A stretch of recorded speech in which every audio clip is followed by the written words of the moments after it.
జుమ్మంది నాదం సినిమాతో టాలీవుడ్ ఇండస్ట్రీలో తాప్సీ కెరియర్ మొదలైంది. ఈ సినిమా ఆశించిన స్థాయిలో సక్సెస్ సాధించకపోయినా అందం, అభినయంతో మెప్పించడం తాప్సీకి ప్లస్ అయింది. కొంతమంది స్టార్స్కు సైతం జోడీగా నటించిన తాప్సీ తర్వాత రోజుల్లో బాలీవుడ్ ఇండస్ట్రీలో విజయాలు సాధించడంతో ఈ ఇండస్ట్రీకి దూరమయ్యారు.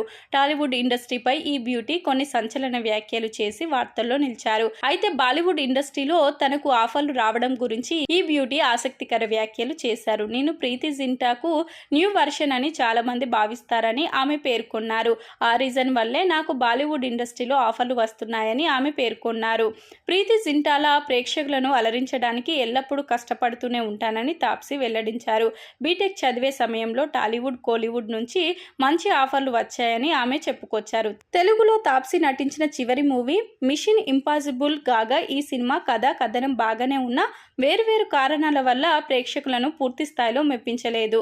కొన్ని రోజుల క్రితం తాప్సీ పెళ్లి చేసుకున్న సంగతి తెలిసిందే. తన వైవాహిక జీవితానికి సంబంధించిన ఆసక్తికర విషయాలను సైతం ఆమె వెల్లడించారు.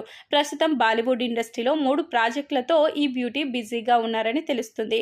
తాప్సీ పారితోషికం పరిమితంగానే ఉందని తెలుస్తుంది. తాప్సీ వివాదాస్పద వ్యాఖ్యలకు దూరంగా ఉండి తెలుగులో మరింత బిజీ కావాలని ఆమె అభిమానులు ఫీల్ అవుతున్నారు.